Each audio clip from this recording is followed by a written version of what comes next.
revenir à ce que tu disais tout à l'heure, mais du coup, on repart à Monaco dans 2 jours. Et généralement, c'est là où il y a beaucoup de gens en cette période de l'année et tout.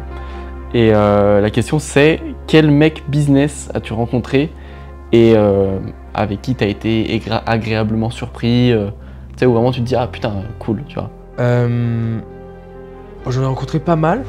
Ouais. Pas mal. Dernièrement, à Shanghai, Théophile Hélier.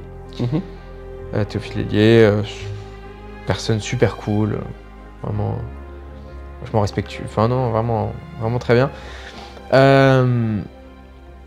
Quelqu'un pour qui j'ai vraiment beaucoup de respect, ce serait Julien de Oseille TV. Ok. Julien d'Oseille TV, aussi avec qui je suis très très proche, qui habite aussi à Panama, ça. La raison étant que tu m'as dit personne un peu connue sur les réseaux, le ci et le ça. Je trouve que beaucoup de personnes, et alors c'est absolument pas un reproche, mais beaucoup de personnes sur les réseaux ont une image qui est vraiment flamboyante, qui est vraiment bonne, parfaite, nickel. Et quand tu les rencontres, ils sont tout aussi bien, disons. Donc c'est pas négatif du tout. Ils sont tout aussi brillants, tout aussi flamboyants. Et ils ont autant que ce qu'on pensait qu'ils avaient. Ouais, je capte. Julien, c'est l'inverse. Julien, de toute façon, il est pas du tout flamboyant sur les réseaux ou quoi que ce soit. Il n'a même pas Instagram. Seulement YouTube. C'est quelqu'un qui partage beaucoup de valeurs.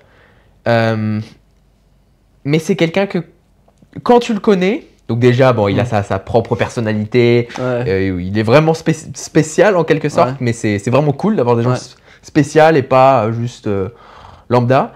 Donc ça. Et surtout, en fait, il y a bien plus à lui qu'à premier abord, à ce qui n'en paraît. Tu vois. Je vois. Et pareil, dans le sens de... sur les réseaux, tout le monde... souvent, les gens veulent faire un petit peu le coq, montrer le plus possible. Et on parlait plutôt de pourcentage d'asset liability, donc voiture, montre, machin, des trucs qui se voient en pourcentage de son patrimoine.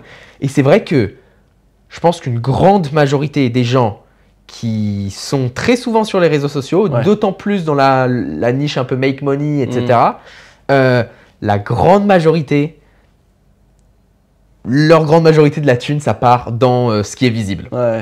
C'est comme ça. Et c'est plus important pour eux ça que ce qui est derrière. Ce qui est derrière, ça se voit pas, donc on s'en fout. Julien, ça fait partie de ces personnes qui, le devant, alors il en a un carré, mais surtout le derrière, c'est carré, c'est présent, c'est là. Et voilà. Ça, c'est quelque chose que je respecte beaucoup parce que c'est moins commun, disons. C'est moins commun, même si de tous les gens que je connais, il y en a aussi beaucoup, mais peut-être Julien. Ok, stylé. Très intéressant. Question qui n'a rien à voir, mais qui à mon avis, tu as dû te poser, mais qu'est-ce que tu penses du mariage? Est-ce que tu y as réfléchi? Est-ce que tu n'as pas peur aussi tu sais, on entend beaucoup parler des divorces et tout, et la femme part avec la moitié du patrimoine du mari.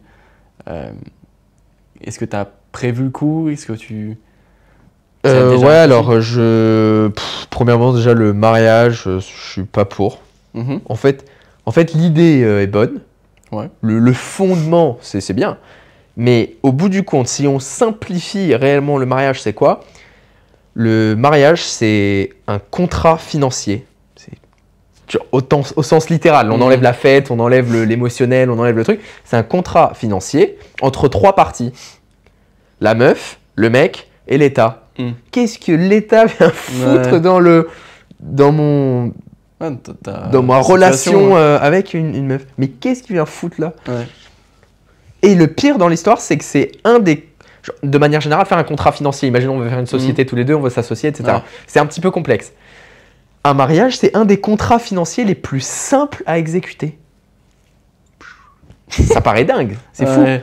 Donc non, moi je veux absolument pas l'État qui vient foutre son nez dans quoi que ce soit de mes affaires personnelles avec ma concubine. Je comprends. Casse-toi, non. Donc le mariage en tant que soi, le contrat, parce que c'est ça, non, je suis pas pour. Après, le fait de rester avec une femme jusqu'au restant de sa vie, comme si tu étais marié, oui, ça, non. si c'est possible, c'est génial, c'est magnifique, etc. Il y a des avantages, des inconvénients comme tout. Voilà, mais le fait de me marier spécifiquement, non. Et après, tu me disais, il y a des gens qui se retrouvent avec la femme qui prend tout et tout. Après, malheureusement, il y a toujours la partie émotionnelle et c'est, on va dire, le point faible d'un homme, c'est et avec le temps, presque 100% des personnes que j'ai vues tout perdre, c'est toujours par rapport à une femme. Toujours. Parce que business, mauvais investissement, mais faut y aller, hein. Faut vraiment y aller. Faut quoi? Faut faire merde sur merde. Quand je dis quelqu'un qui a tout perdu, c'est quelqu'un qui avait beaucoup. Si t'avais 100 000 balles, non, mais voilà, quelqu'un qui avait vraiment un gros truc, qui a tout perdu, en faisant que des mauvais investissements, faut y aller, hein. Généralement, non, c'est qu'il y a une femme qui est passée par là, qui a raflé le tout, chantage émotionnel. Non, il y a vraiment des dingueries. Il y a vraiment des dingueries sur ça. Je pense que c'est ultra important de se sécuriser. C'est ultra important de regarder la vérité en face. Que la plupart des couples se terminent. La plupart des mariages divorcent. Et il n'y a pas de mal. Mais je trouve que c'est important de commencer comme en trading, tu commences en ayant les bonnes attentes. Et moi-même, si un jour je veux me marier, mais donc pour moi me marier, ce serait pas faire un contrat avec l'État et tout, ça serait à la limite faire une grande fête, inviter la famille, etc. et officialiser le truc entre elle et moi, mais pas avec un autre qui vient foutre son nez dans quoi que ce soit. Et même avec un accord entre elle et moi pour que justement, parce que souvent le mariage aussi c'est pour protéger la femme, etc. Ça, je trouve ça super important. Mais que ça soit fait entre les deux. Donc personnellement, si je devais me marier, et encore une fois, me marier, ce serait pas au sens littéral de signer un contrat ou quoi que ce soit, ou alors juste avec elle et moi, avec quelque chose avec lequel on est d'accord, elle et moi, qui me protège moi, qui me protège elle, qui fait sens, etc. Premièrement. Et aussi, en allant dans le délire, en connaissant les probabilités. C'est plus probable qu'on termine à un moment. Ça peut être dans 4 ans, ce serait triste, ça peut être dans 10, ça peut être dans 20, ça peut être dans 30, mais on sait que c'est plus probable quand même. Alors oui, mais nous c'est différent parce que nous aussi, c'est différent. Mais non, au bout du compte, non, c'est pas différent. Mais je pense que si on rentre avec ce mindset-là, on rentre avec les deux qui sont assez matures pour le voir comme ça et pas en mode dans le pays des bisounours, je pense qu'il y a bien moins de chances que un des deux finalement se fasse allumer dans l'histoire, parce que c'est d'ailleurs pas toujours l'homme qui se fait allumer, alors financièrement oui très souvent, mais aussi parfois, enfin bref, les deux ont un truc à perdre parfois, mais même si l'homme généralement a quand même un peu plus à perdre. Mais voilà ce que j'en pense. Ok. Yes, you spread your wings and you take to the sky.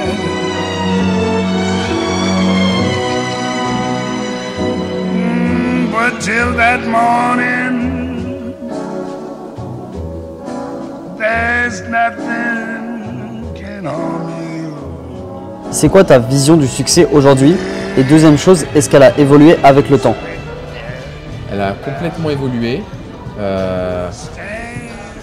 Mais je pense que passer par certains stades, c'est obligatoire. À l'époque, pour moi, le succès, c'était principalement financier. Aujourd'hui, ça a changé, ma vision du succès. Cependant, la partie financière est la partie peut-être la plus technique à avoir. Donc, elle reste pour moi une des plus importantes au début de sa carrière. Tout simplement parce qu'on ne peut pas s'y pencher plus tard. Mais sinon, il y a un très bon livre que je recommande de lire qui s'appelle The 5 Types of Wealth, qui est du coup la richesse monétaire, la richesse relationnelle, donc la qualité des relations que tu as, que ce soit relations de couple ou relations amicales, ou relations avec tes parents, ça c'est une forme de richesse. La richesse spirituelle, ton cerveau, comment tu te sens, etc. La richesse expérimentale, c'est-à-dire les choses que tu as pu expérimenter dans ta vie, que tu as pu voir. Je suis un grand adepte de ce qu'on appelle One Life. Donc, je veux absolument tout faire au moins une fois dans ma vie.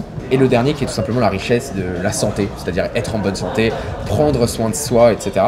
Et ce que dit ce livre, qui est super intéressant, c'est que la majorité des personnes se focusent que sur la partie financière parce que c'est une partie qui est très simple à quantifier. Moi, le premier, je t'ai expliqué plein de fois que je calcule ma fortune personnelle, que je traque mes revenus, mes dépenses, mes revenus passifs, mes investissements, absolument tout depuis que j'ai 15-16 ans. Ça fait des années que je fais ça. J'ai pu absolument tout traquer et ce qu'on traque peut s'améliorer. C'est la même chose dans le trading. Je traque absolument tout et donc ça peut être amélioré. Maintenant, ces relations, par exemple, c'est bien plus difficile de les traquer. C'est pas un chiffre, j'ai meilleure relation que lui parce que moi j'ai tant et lui il a tant. Non. Donc bref, je recommande de lire ce livre, mais c'est justement pour essayer d'améliorer, de quantifier, de traquer toutes ces différents types de richesses pour arriver à un succès qui pour moi est vraiment complet.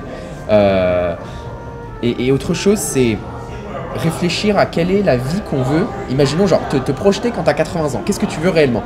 Comment tu vois, comment tu te dirais, putain là, incroyable, genre là je suis vraiment heureux, tu vois. Est-ce que c'est vraiment être en jet avec plein de salopes autour de toi quand t'as 80 ans?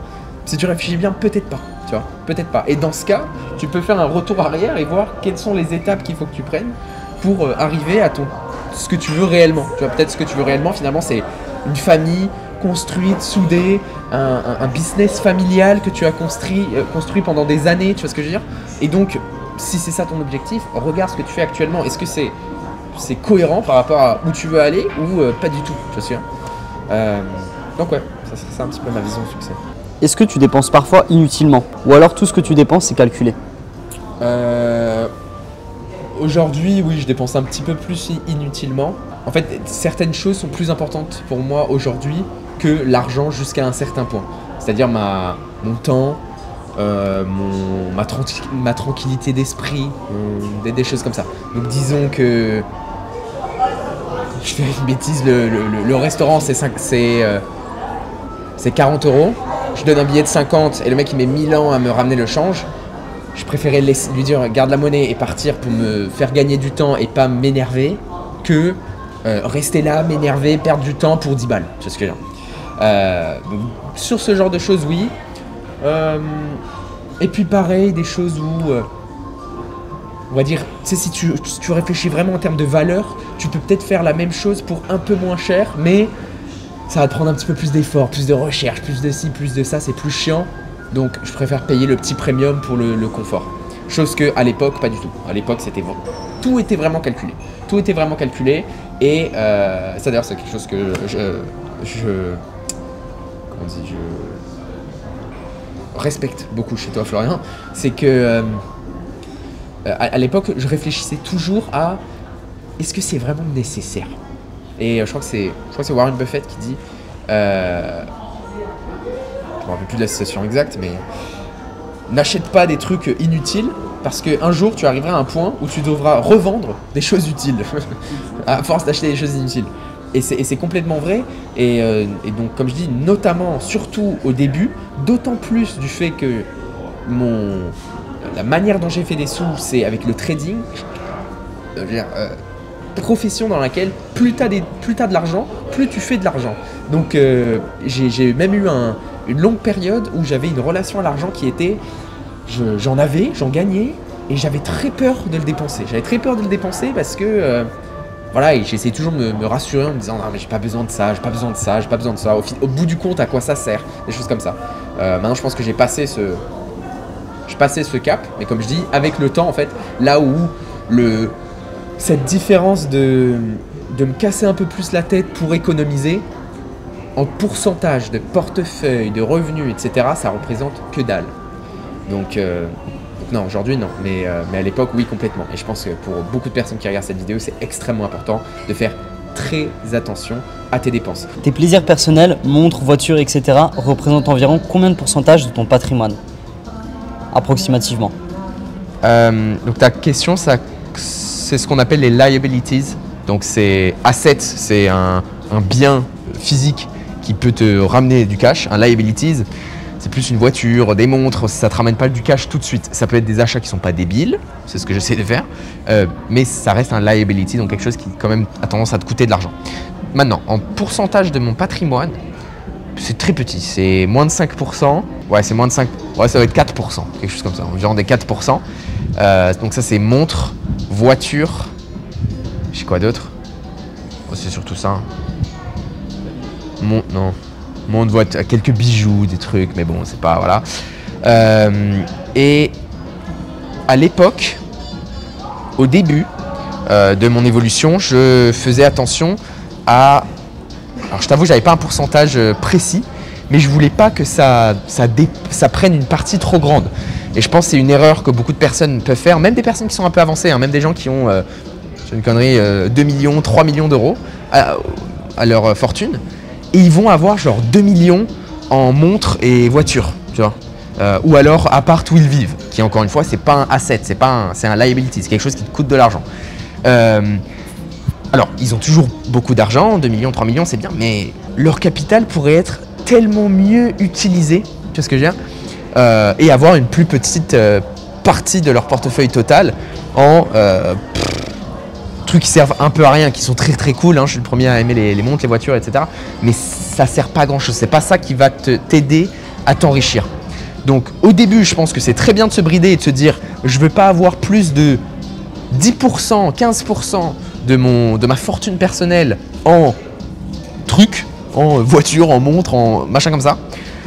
Et avec le temps, l'enlever, parce que comme je dis, avec le temps maintenant, j'essaye pas de me dire il faut que j'ai absolument 10% de mon patrimoine en trucs qui servent à rien pour me forcer à dépenser de l'argent. Tu vois, à l'époque par exemple, je voulais un petit pourcentage de mon portefeuille en montre. Avec le temps, j'ai arrêté d'essayer de match ce pourcentage de portefeuille, parce que je vais pas acheter une montre tous les 4 matins pour ajuster mon portefeuille, ça me sert à rien, tu sais ce que je veux dire. Et au contraire, c'est un coup d'opportunité parce que l'argent qui est bloqué dans des voitures, qui est bloqué dans des montres, je t'invite d'ailleurs à aller checker cette vidéo où je t'explique toutes les finances derrière l'achat de la Ferrari que je laisse à Monaco. Cet achat, il a été complètement réfléchi et il y a le prix d'achat, le coût, etc. Mais il y a aussi tout le coût d'opportunité derrière. C'est-à-dire que c'est de l'argent que je bloque dans cette voiture, que je ne peux pas utiliser ailleurs, donc sur lequel je ne gagne pas de rendement, etc. etc. C'est plein de choses qu'il faut calculer. Et d'où la raison pour laquelle je te le dis, y a même des personnes qui sont un peu plus avancées et qui ont quelques millions, mais qui ont tellement de leur capital qui est bloqué dans des trucs qui servent à rien. Et ça, c'est vraiment dommage. Donc ouais, voilà. Sky is crying.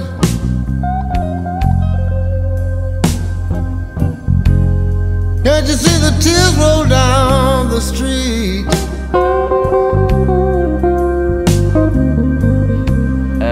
Quelles sont les plus grosses erreurs que tu aies faites dans la gestion de tes finances dans ta vie personnelle, que ce soit genre vêtements de luxe ou des achats un peu de golemont? Je pense au tout début, mais bon après tout le monde fait cette erreur et je pense que je l'ai faite quand ça allait, je gagnais pas trop encore. Ouais. C'est dépenser dans des choses qui durent pas longtemps. Donc en gros, généralement c'est chaussures et habits de luxe. Ouais. Chaussures et habits de luxe dans le sens où tu vois acheter un beau sac de maroquinerie. Ouais. Acheter un beau sac de maroquinerie, alors oui c'est cher. Oui, ça peut paraître superficiel, on s'est acheté un sac Louis Vuitton, ouais, c'est futile. Ou ça. Mais si c'est un indémodable noir ou gris ou genre la classique, tu vas l'avoir pendant 15 ans. Donc en fait, au final, si tu regardes vraiment le coût par rapport à tu l'as pendant 15 ans, c'est pas si cher que ça. Ouais, tu le divises par le nombre d'utilisations. Exactement. Au final, par utilisation, c'est un putain de bon deal. Alors que un t-shirt avec marqué Gucci à 600 balles, c'est de la qualité de merde. En fait, c'est des articles qui sont faits pour les gens qui n'ont pas les moyens de manière générale et qui voient une enseigne et qui prennent le truc moins cher chez l'enseigne. Oui. Bref, et j'ai fait ce genre d'achat, chaussures et habits qui aujourd'hui, j'ai rien. En fait, je n'ai rien gardé de cette valeur de l'argent que j'ai dépensé parce que les chaussures, elles sont toutes mortes. Ouais. Donc elles sont toutes jetées ou revendues ou des conneries. Mais une chaussure qui est niquée, ça serait vraiment une vieille paire de godasses, même si c'est Louis Vuitton, ça serait c'est cramé. Un pull pareil, un t-shirt pareil, ce genre de truc. Okay. Alors que des achats genre indémodables et qui tiennent dans le temps, ça c'est différent. Mais bref, donc ça serait une des erreurs que j'ai faites au niveau des spends, ou choses comme ça. Tu vois, pareil, genre montre. Ouais. Si tu achètes jolie montre de marque à 700 balles. Ouais. Genre Gucci, pareil. Un jour, elle va finir, elle aura coûté, elle sera au fond d'un tiroir, Oui. ça sert à rien. Puis montre Gucci, voilà. pas beaucoup d'acheteurs. Hein. Donc soit tu mets pas. Ouais. Enfin, mais l'entre les deux, Oui, et puis même quand on revient à la maroquinerie, genre il y a fort à parier que dans 10 ans, il y a quelqu'un qui voudra te le racheter aussi. ah, complètement. Chose que si t'as un truc à la mode pour cette année, beaucoup C'est ça. moins aussi, même si tu l'utilises pas, ça va être compliqué. Bah tiens, en parlant d'achat, quelle serait ta prochaine caisse? T'as réfléchi un peu à une prochaine voiture? Prochaine voiture, honnêtement, je suis plutôt content avec ma situation voiture. Là, actuellement, j'ai juste la Porsche Panamera GTS, Ouais. Ferrari FF. J'ai revendu mon 4x4 à Panama. Que t'as pas, tu t'es pas servi? Ça fait 3 ans que je l'utilise pas. À Panama, j'ai pas envie d'upgrade de voiture parce que les routes, elles sont flinguées. Ouais. Il y a pas beaucoup de belles voitures, donc tu te fais très vite remarquer. Et à la revente, c'est compliqué parce que les gens n'ont pas forcément Oui. des belles voitures. Donc, je te donne un exemple. À Panama, pour moi, la meilleure voiture, c'est un classe G. Oui. Un G63 MG bien propre, bien clean, à 250 000 balles. Mais derrière, à revendre, c'est une sauce. J'ai un voisin à moi qui a un G63 importé de Dubaï, noir, pack Brabus, je Ouais. soupçonne que c'est un Brabus chinois, intérieur orange Hermès, voilà. Ouais, ouais. Ça fait 8 mois, il veut le vendre. Ça fait 8 mois, il est à la vente. Ouais, personne lui veut. achète. Ouais. Et à chaque fois, il me dit « Ah, when you buy my car, when you buy my car ». J'en veux pas de ta voiture, frère. Donc Panama, franchement, j'ai aucune utilité d'upgrade. Mais ma voiture, j'en suis très content. Ouais. Et en Europe, la Ferrari, ça fait 1 an que je l'ai achetée. Ça va vite. Ça passe tellement vite. Ça va super vite. La Ferrari, ça fait 1 an que je l'ai achetée. Et je l'ai conduit quoi, 4 fois. Enfin, 4 fois pendant Ouais, un bout oui, de temps. ouais. Mais genre là, on va à Monaco dans 2 jours. Ouais. Shanghai-Monaco. Je vais être trop content de l'avoir. Voilà, on va dire je m'en suis pas du tout encore lassé. Je l'ai Ouais, conduit ouais. 4 fois. Oui, c'est vrai. Donc j'ai aucun intérêt de changer. Et encore une fois, c'est une voiture que je laisse dans un pays où j'habite pas à l'année. Putain, je vais pas mettre 400 000 balles. Tu Ouais, vois, ouais. tout à l'heure quand je parlais de coût d'opportunité, Ouais. je vais pas mettre $1 million dans une caisse que j'utilise 4 fois par an. Oui, Jamais de aucun la vie. sens. Ouais. Encore une fois, je sais que surtout sur les réseaux, beaucoup vont le justifier en disant oui, c'est pour mon image personnelle, etc. C'est bien. Franchement, T'aurais pu faire mieux presque pour ton image personnelle si tu voulais. bien, largement, mais ce que j'ai pas, c'est que pour moi, c'est bien plus important en fait, ce que les gens voient parce que ce qui est derrière. Ouais, Ils s'en doutent, hein. Oui, totalement. Tu vois, mais ce genre de truc. Donc honnêtement, Oui, si tu sais, nouvelle tu sais. caisse. Non, nouvelle caisse, je suis très content avec ma situation. J'ai pas. Voilà. Et en fait, je sais que la vie est longue et je sais que à des moments, je vivrai dans Ouais. des endroits plus propices à avoir certaines voitures. Là, Je oui. te donne une connerie, Lamborghini SVJ, Ouais. incroyable. Mm. Je vais pas avoir une SVJ à Panama, il n'y a aucun sens. Il y en a même pas. Ouais. Et je vais pas laisser une SVJ à dormir en France. Ouais, aucun Qu'est-ce sens. que c'est chiant. Ouais. Et à chaque fois que je viens, j'ai des valises. Enfin, il y a zéro sens. Mais Ouais, je vois. dans les 15 ans qui viennent, je pense à un moment donné, j'aurai une SVJ, ouais. Ok.